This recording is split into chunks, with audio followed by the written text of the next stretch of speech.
Wakati taifa likisubiri kumtambua waziri mkuu wa Jamhuri ya Muungano wa Tanzania atakayerithi mikoba ya aliyekuwa waziri mkuu ndugu Kassim Majaliwa Kassim, AyoTV imemtafuta mchambuzi wa siasa Geoffrey Mchungu kuangazia ni waziri mkuu wa namna gani anayehitajika katika kipindi hiki. Unadhani ni aina gani ya uongozi wa waziri mkuu unahitajika ili kushughulikia changamoto za kizazi hiki? Tunapoenda kuchagua waziri mkuu, ni kwamba tunaenda kuchagua kiongozi mkuu wa serikali ambaye atakuwa anamsaidia mheshimiwa rais kwa lengo la kutekeleza majukumu mbalimbali. Kunategemea kwamba waziri mkuu ambaye atachaguliwa ataweza kusaidia mipango mikakati ya serikali ili tuweze kufikia dira ya maendeleo ya taifa na uchumi jumuishi, uchumi wa ubunifu na hata uchumi wa viwanda. Kwa hiyo kiongozi huyu kitazama lazima aweze kuakisi maslahi makubwa ya wananchi, lakini kiongozi huyo kumtazama lazima aweze kuunganisha makundi mbalimbali ndani ya siasa za bunge moja, lakini zaidi sana aweze kufuatilia na kutimiza utendaji kazi wa shughuli za kila siku za serikali bungeni. Kwa kimsingi ni kwamba ni nafasi ambayo kitazama imekuwa inaenda kugusa maslahi makubwa ya kiuchumi, ya usalama, lakini zaidi sana ustawi wa Tanzania husika. Na shukrani sana. Na kwa mtazamo wako, nafasi ya waziri mkuu katika mfumo wa siasa na utawala kwa sasa hivi unapaswa kubadilika au kuimarishwa vipi ili iwe na tija zaidi kwa wananchi? Yes, swala la kubadilishwa ni swala la kimsingi, lazima ziwe kujengwa katika msingi wa kikatiba, kwa sababu katiba ya nchi ndo sheria mama na ndo msingi ambao umekuwa ukiongoza taratibu yoyote au jamii yoyote ile. Kwa hiyo msingi mkubwa wa kikatiba au msingi mkubwa wa kiutendaji lazima uweze kuzingatia maslahi ya msingi ya kikatiba. Lakini kwa sasa hivi, kwa sababu bado tunaongozwa na sheria au katiba mwaka 1977 ambayo inataka waziri mkuu atakuwa ni kiongozi wa serikali bungeni, lakini zaidi sana atakuwa anamwakilisha mheshimiwa rais katika shughuli mbalimbali za kibunge bungeni, lakini zaidi sana atakuwa ni mtendaji wa shughuli za kila siku, atakufuatilia mipango, utendaji kazi, mikakati, utekelezaji wa maazimio ya serikali katika shughuli za kila siku katika serikali. Baadhi tumeona wakiwa wanatajwa kwenye mitandao ya kijamii pasina shaka si rasmi, watu tu wakitazamia kwamba huenda akawa huyu, miongoni mwao akiwepo Paul Makonda, mwingine Tulia Ackson, Dr. Biteko na wengine kadha pasina shaka.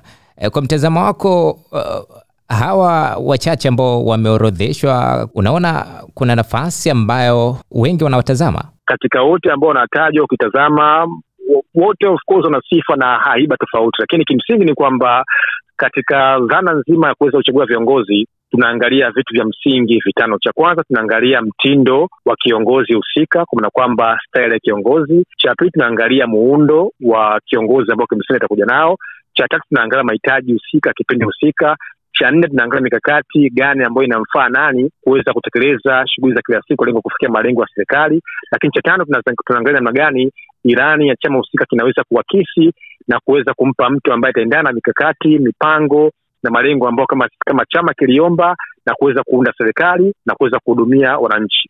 Kunaamini kwamba katika sifa hizo tano, kutokana na sayansi ya siasa, itaweza kutegemea namna gani kiongozi huyu anaweza kuweza kupewa nafasi ambayo anaweza kuendana na kuakisi mipango, mikakati, muundo, mtindo, hata haiba ya kiongozi husika. Kwa hiyo vitu vyote hivyo kitazama vimekuwa vikijengwa au vinajengwa na mheshimiwa rais mwenyewe. Of course watu ambao wanatajwa wanapewa nasibisha na hivyo vitu, kwa sababu kwa mfano mheshimiwa naibu waziri mkuu mheshimiwa Dr. Biteko ni kiongozi ambaye amekuwa naibu waziri mkuu. Kunaweza kusema kwamba kuna dhana succession plan, ni kiongozi ambaye kwamba aliandaliwa kuja kwa majukumu makubwa zaidi. Hivyo tumeshuhudia viongozi mbalimbali kina Simba Chawene ambao wanatajwa kama ni viongozi ambao wamekuwa na uzoefu mkubwa serikalini. Kwa hiyo majina ya watu kutabiri au kuzungumza ni kawaida kwenye mfumo wa kisiasa au kwenye zama nzima za nchi za demokrasia. Naam, asante sana. Kama atapata nafasi yeyote kati yao ama mwingine ambaye wengi hawajamtaja, hajatajwa kabisa, ni mambo gani sasa matatu nadhani kama mchambuzi wa masuala ya siasa ni muhimu ambayo waziri mkuu ajaye anapaswa kuyapa kipaumbele ili tu kuendeleza ule uthabiti wa kisiasa na maendeleo jumuishi nchini pamoja na demokrasia? Yes, kwanza ni kwamba cha msingi zaidi ni kuweza kutekeleza yale ambayo yamehaidi katika kampeni, kwa sababu lazima tufahamu kwamba kampeni maana yake ni chama cha siasa kinakuja kuomba ridhaa kwa wananchi na kwenda kuunda serikali kwa lengo la kuweza kuwadumia wale wananchi.